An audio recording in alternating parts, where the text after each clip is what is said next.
It's so good to be in God's house and on Father's Day, and there are so many things happening in our world today that we need to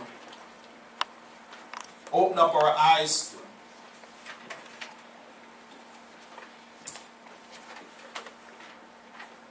The Word of God today comes from Proverbs chapter 3, verses 1 through 10. And I entitled the message today, Advice from a Wise Father. Advice from a Wise Father.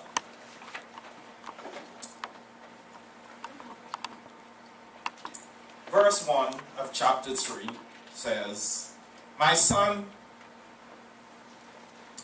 do not forget my teaching,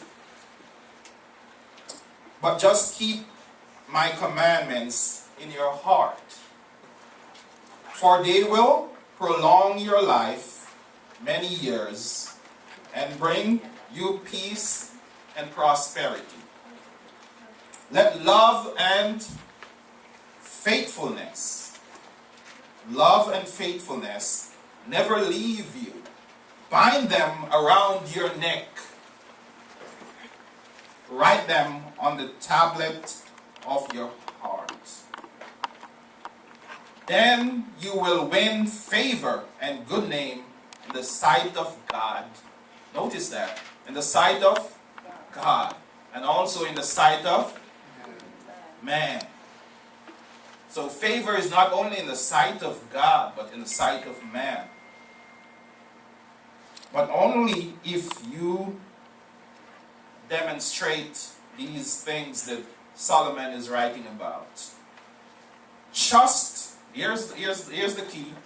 Trust in the Lord with all your heart, and do not lean on your own understanding. In all your ways submit to him, and he will make your paths straight. Here's a good word again. Do not be wise. Listen, young people. Do not be wise in your own eyes. Fear the Lord and shun evil. This will bring health to your body and nourishment to your bones. Here we go again. Honor the Lord with your wealth, with the first fruits of your crops. Then your barns will be filled overflowing, and your vats brim over with new wine.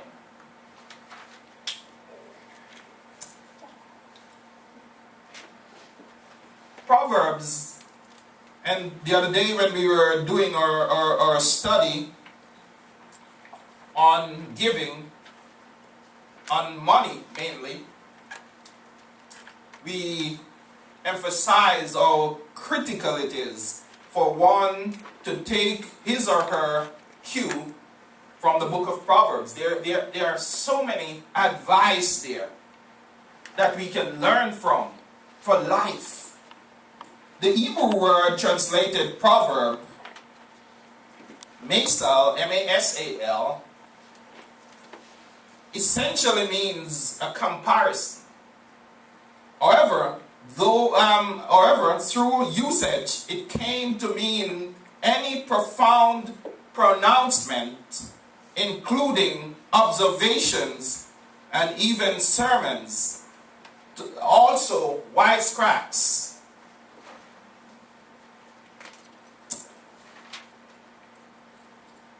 In the English language, a proverb is usually a succinct statement that stands in place of a long explanation and expresses truth about reality. So whenever we read the proverb, or the book of Proverbs, we need to understand that this is expressing some truth about reality. When we did the study the other day, we mentioned that there is a quote we have in our society, an apple a day keeps the doctor away. What that is saying essentially is that if you eat right, there is a possibility that you will be healthy. But it does not guarantee that you will be healthy. Because people have eaten right, exercise, as many of us need to do, and still we face medical issues. We become sick. But in general, what it is saying is that it is important to eat right, to exercise, and do the things necessary that we know would keep us healthy.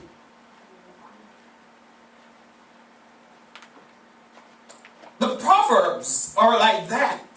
The Proverbs, when we read them, they're saying to us, if you do these things in life, usually things will work out well for you. In its basic form, the proverb is an ancient saying that takes wisdom and endows it with youthful vigor, says one writer. In a few phrases, the Proverbs capitalizes a practical truth in such a way as to lift the commonplace to a new level of mental consciousness. In other words, the Proverbs take something that is simple and puts it in such a language and in such a form that it sounds powerful and transforming in a very succinct manner, in a short manner. The Proverbs drives home the message to us. Fundamental to the Proverbs is the fact that it bears truth that has been tested by time. So these things that Solomon wrote about, and we believe that Solomon wrote many of the Proverbs, not all of them, but most of them. And this one in particular, in front of us today, in chapter 3, we believe that was written by King Solomon.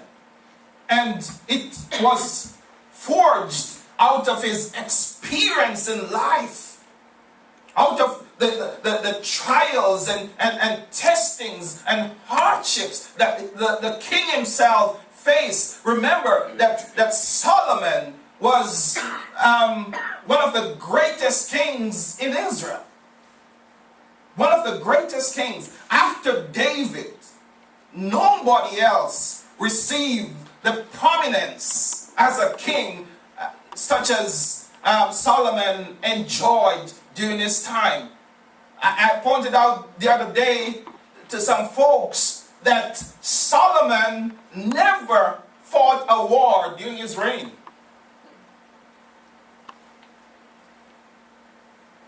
Hello? He never fought. He is one of the probably the only king who never had to fight anyone. Because David did most of the fighting for him. And so God would not even allow David to build a temple. Because God said, David, you are a man of war. But what David did was to secure most of the territories that he would need to rule as king. And under Solomon's reign, he expanded the territory, but he did it in some ways that God was not pleased with. As you know, Solomon had a few wives, and essentially he married a lot of women so that he could control their territory. So it would be like President Obama says, okay, we are having some problems in China. I will marry the daughter of the Chinese president, and then, things will be cool. And so he married all of these women, all of these foreign women.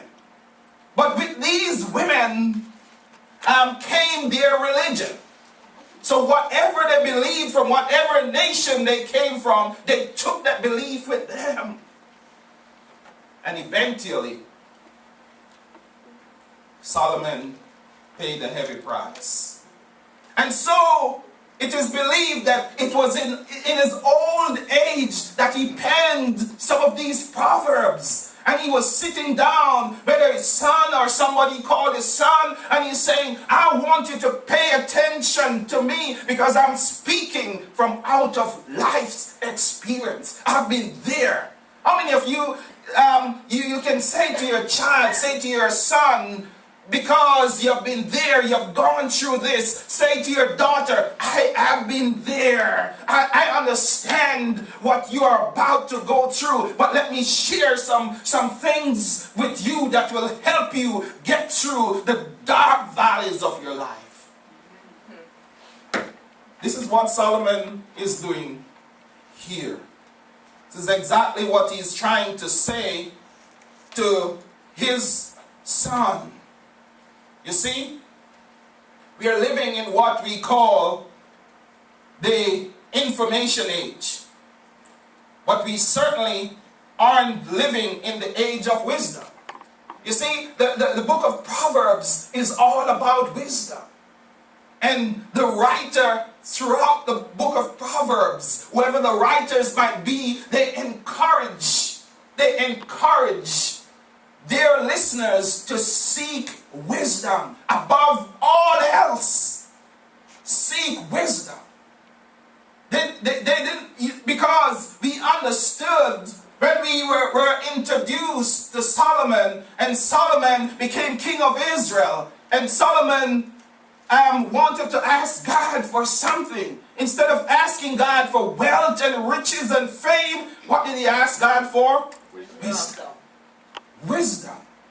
When I would say it over and over again, Solomon asked God for wisdom to lead his people.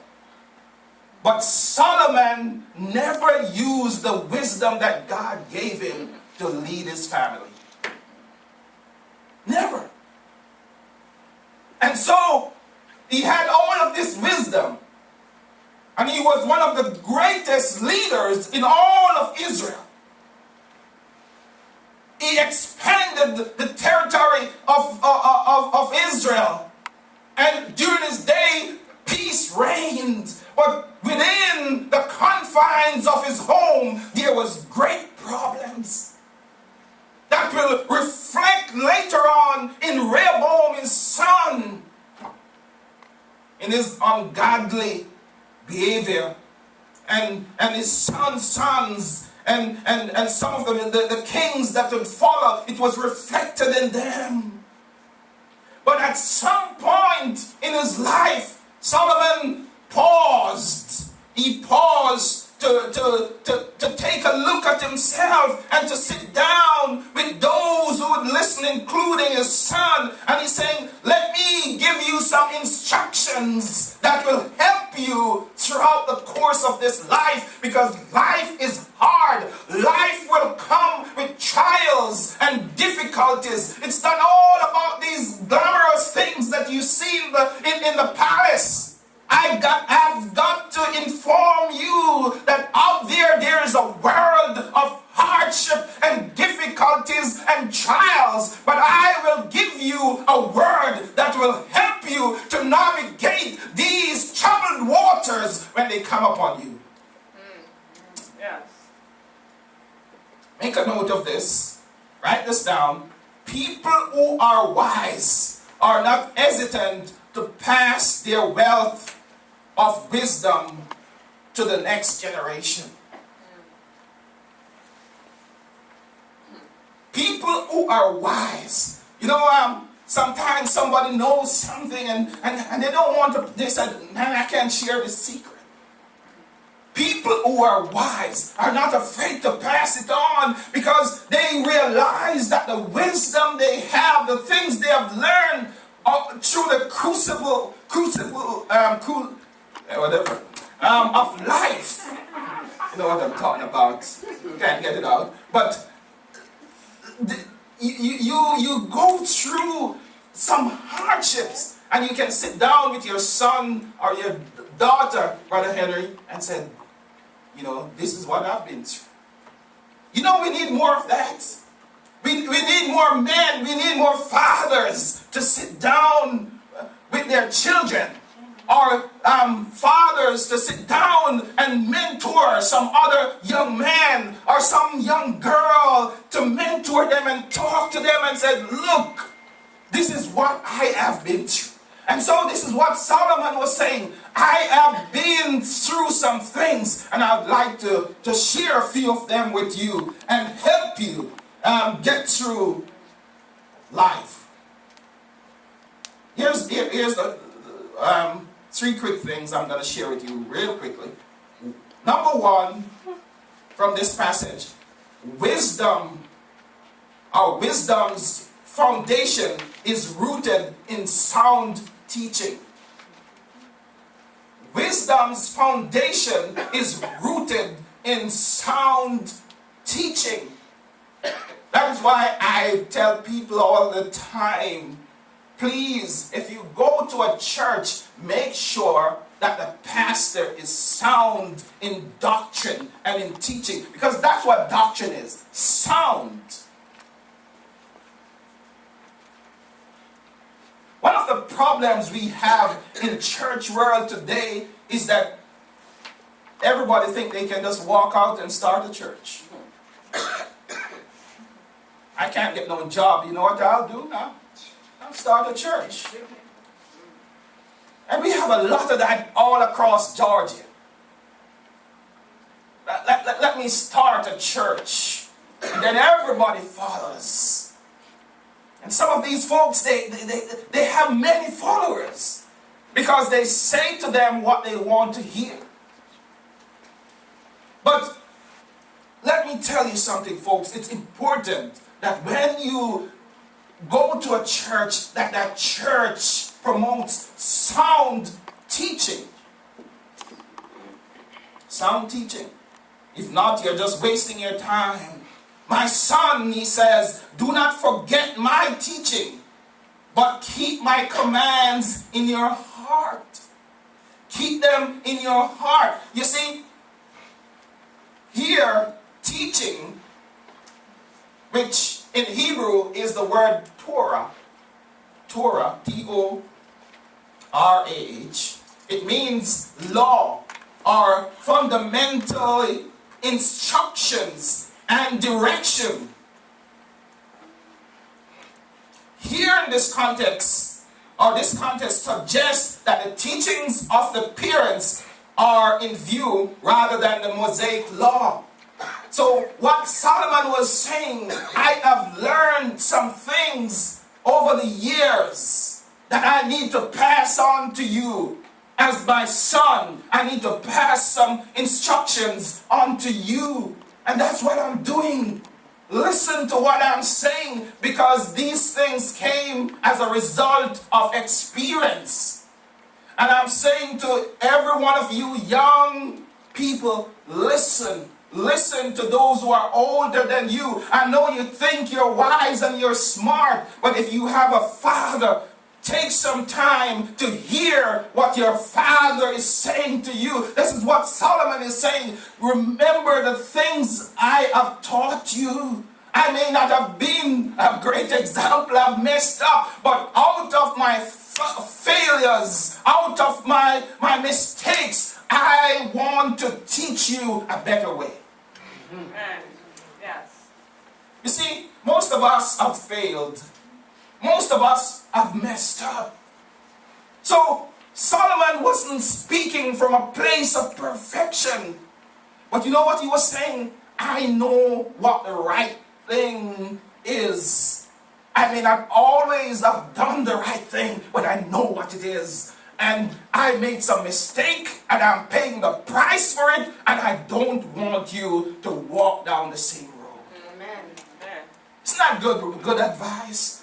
I'm teaching you some things to help you avoid some of the tragedies I have experienced. I'm saying to you folks that we must teach. Men, fathers, you have a responsibility to teach your young men and your young women how to live. The problem is the lack of the presence, as we talked about on the phone last night with some of my leaders here. The presence of the Father is missing in most of our homes in this country. And now we have an identity problem, they said last night. I'm quoting from them. We have an identity problem because we have told our children, you can choose your gender. So if today I can be a boy and tomorrow I can be a girl, it's just a matter of choice. And so we are messing up the minds of our young people. And I tell you something, that is, I don't care if the President of the United States said so. You're recording that, right? It is wrong. I don't care what political party you come from. It is wrong and it is stupid. That's what it is. God created male and female. And we are trying to change that.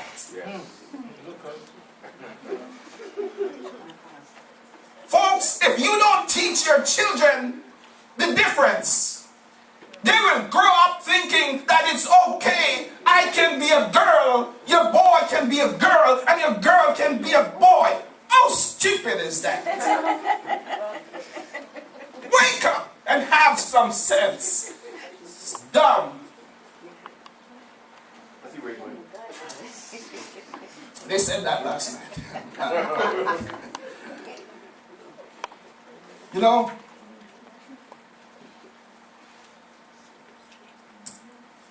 verse 3. Look at verse 3. You see? Let love and faithfulness never leave you.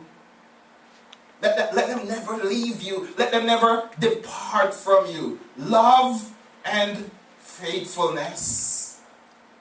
Love and faithfulness. I tell you,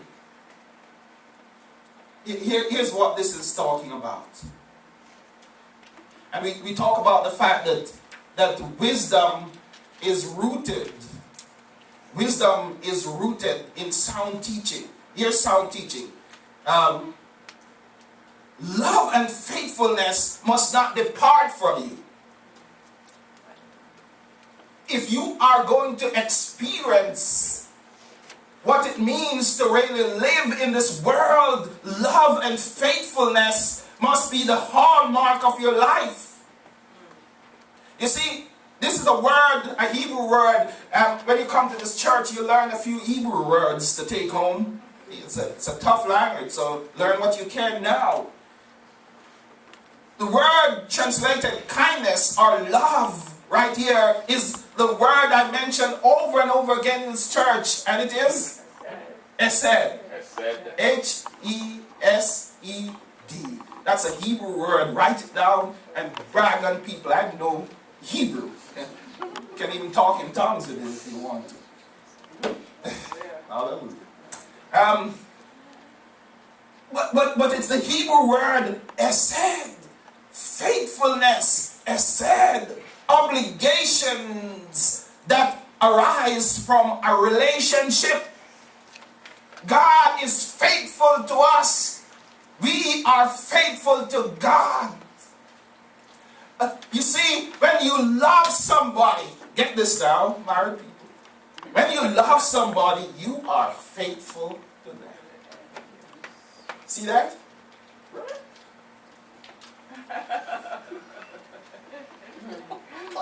If somebody, ladies, listen up, it's Father's Day, but we do this for free. If somebody says they love you, sister, no. If they are not willing to be faithful to you, that's not love. Love, faithfulness must be part of love. God's essence. That's an essential word in the life of every Hebrew child.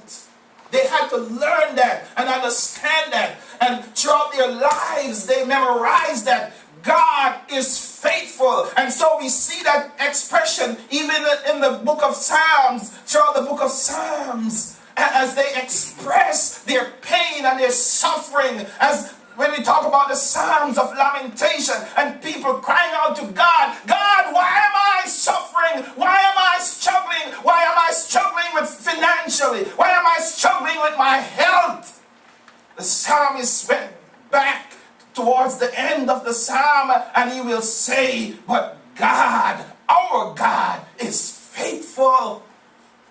I will trust in you, Lord. So no matter what I'm going through, I will trust you. Fathers, you need to be able to say to your sons, you need to be able to say to your children when they come to you and hardships will come. Difficult times will come in their lives, but you need to be able to say to them, trust in God. Because God is faithful. You might not be able to trust your neighbor, your friends, because your friends will walk away from you, sir. When you need them most, when that BMW crashes, it's your father who came, right? You had some friends there just circling you? No? See what I'm talking about? You trust in God. He will be faithful to you.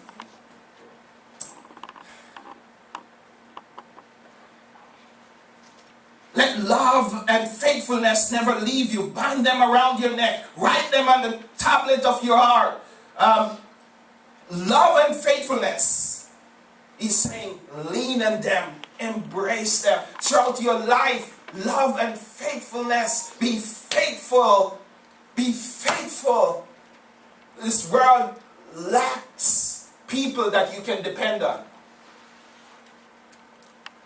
That's one of our problems in this world. We don't have people that we can rely on. Are you dependable?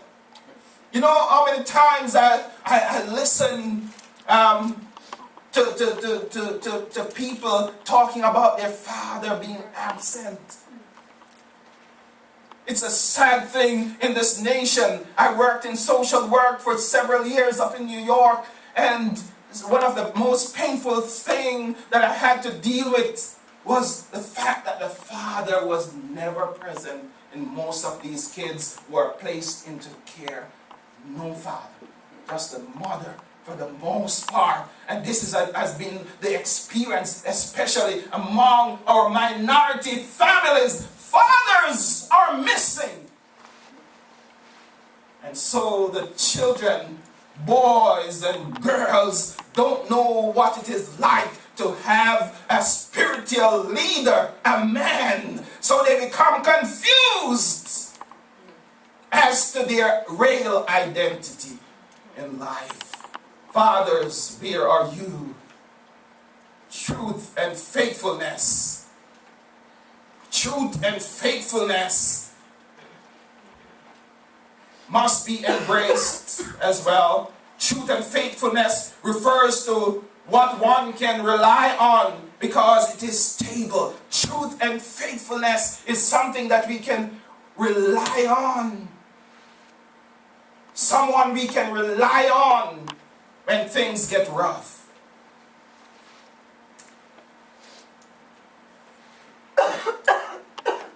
Another thing I want to mention is that wisdom rests in trusting God. Trust in the Lord with all your heart.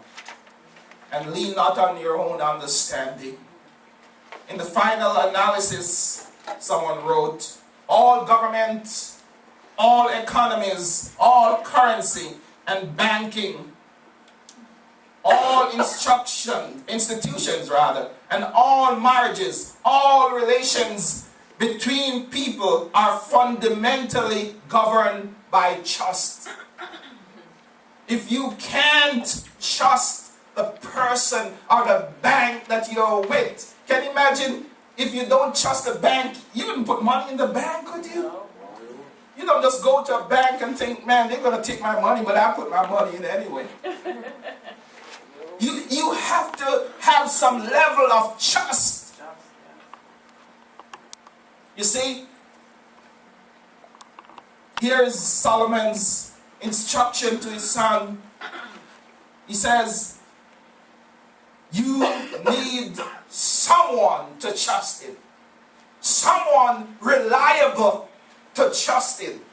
And I tell you, over the years, through my own personal experience, I find no one better. Search all over. Couldn't find nobody. Nobody greater. Nobody greater than you. Solomon was saying, I had money. I had a few women. I had fame. My fame went far and wide because of the wisdom that God gave to me. But I want to tell you something. The secret to true living is trust. Trust in the Lord with all your heart. Not just some of it, but it is like placing your entire trust on Him. It's just like you go on the plane to fly somewhere. You are actually trusting the pilot with your life. Right, Brother Henry? Brother Henry just flew, you got to, if you stand there and say, man, I don't trust that man. You'll stand at the airport for a long time. Man, I wonder if he had an argument with his wife last night. You stand there arguing to yourself. You got to put some trust to go on that plane. Am I correct? Yes. You got to trust that pilot. Otherwise he'll stand out there. It's just like, you ask a kid to ride a horse or something, and the kid is just standing, no. You try, no, go ahead, it's friendly. No, do you see? You hear those sounds, Daddy? I can't trust that thing. That's a beast. I don't trust most dogs. Especially if they're big. I'm like, Michelle doesn't trust anything. Michelle doesn't trust any dog. Michelle, just the mention of dogs scares Michelle. But you see, I see people with pit bulls, and they're petting them. I see the man. Even that scared. Yeah, you have a pit bull. Don't take us to. Let us have a small group at his house. Right. Yeah, those two. Those pit bulls. Aren't you scared of those things, Sister Daniel? I don't like pit bulls at all. They're just ugly and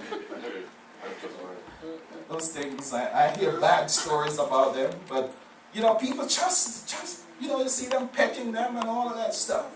My idea is to walk on the other side of the street when I see a pit bull. But you have to have something to trust in this life. I don't care who you are. You have to trust something, and you gotta trust somebody at some point in your life. But who better to trust than the living God Himself? So He's saying, trust in God. Here's Solomon saying to his son, listen to me. You want to be successful? You want to gain success in life? Trust in God. Because if you lean not on your own understanding, if you lean on your own understanding, your life will fall apart. And then after things crash, that's when you come seeking for God. That's usually the way it is. God is usually at the bottom of our priority list. But when things go bad, we start running to Him. When we have no other hope, we start running to Him.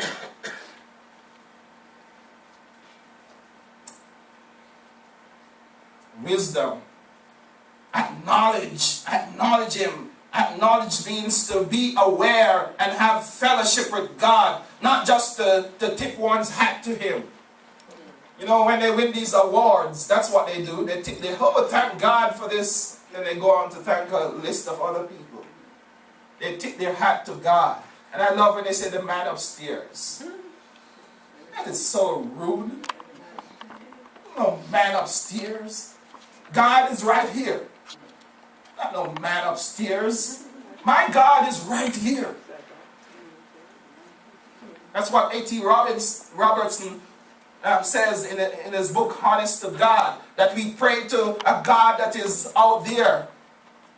As if God is out there somewhere in space. God is not out there in space. God is right here. Amen? And that's very comforting to me. Behold, I am with you. Even to the end of the age. And the psalmist says, though I walk through the valley of the shadow of death, I will fear no evil, for thou art with me. Yes. He's with you. One last thing and I close. Wisdom rewards the obedient. Verses 7 through 10 tells you that. Do not be wise in your own eyes. Fear the Lord and shun evil. This will bring what? Health to your body and nourishment to your bones. Honor the Lord with your wealth and with the first fruits of all your crops. Then your barns will be filled overflowing and your vats will brim over with new wine. Do not depend upon your education. Hello? Do not depend upon your education or your street smart to get you through life. You know, some guys tell you, oh man, I used to see them in New York all the time. They tell you, man, I know the streets, brother. You know, I know to get through life, right? You know, and they're always trying to pull a fast one on you. Always trying to trick you. It's like the three-card player. You know, the guys with the cards. And you pick one. Anybody ever? You're all good people, aren't you? They have these. You ever see these guys? They have it all over. You know, in New York, man, it's too holy a state to have that sort of stuff. But in New York, they have their little table, and in Jamaica, that's prevalent. Guy comes up with 3 cards, and then he shuffles them and he exposes one to you. And you look at it and then he says, let you see that this is the ace. And then you mark it and he says, man, that's it. I can beat this guy. And he says, he asks for $100 if you can show him, tell him where the ace is. And you look at it and it's there. And then, by some magical trick or whatever they do, quick move of the hand, you know that the ace was there. You saw it. And you go there and you're like, that'd be this one. And then you pick it up and it's like, jack of all trades. And you say, what happened? I saw it. It was right there. But some optical illusion, they make that thing disappear. They're good at it. And so you think you got it. So in your own minds, so your minds can play tricks on you. What you see is not always what there is. And so we can't depend upon our own minds. Sometimes we see things, and we think, I see something, it's like a mirage. You see something and you think it's a city, or you're in the desert and you think there's water. And you're walking through the desert and you think you're heading towards water, but you keep walking and walking and you can't get to that place. Your own mind will tell you things. Sons, daughters, listen to me. Your own minds will trick you. You can't depend upon what you think alone, but you must depend and rest solely in the wisdom of the Lord. And he says, do not be wise in your own eyes. Fear the Lord and stay away from evil. Stay away from evil company. Stay away from those who will lead you down the path of death and destruction. Stay away. Folks, I'm begging you, young people, choose good friends. Choose good people. Be careful who is on your list of friends, because they can destroy you. Avoid these things, Solomon says, and God will reward you in due time. Honor God, he says, with your substance. Give him your life. Trust in him. Trust him, rather, with your plans. Trust him with your children, fathers. Trust him with your money. Trust God. Give to God's work. Genuine God's work. I'm not talking about those people on television telling you all kinds of nonsense and you're sending money to them. Invest in the place where you are being taught and trained in the Word of God. Not just sending things to Oral Roberts or T.D. Jakes or any of those folks that has nothing to, wouldn't even know you if they, put you on TV. Wouldn't even care. Invest in people who invest in your life. Wise one. Stand with me, please.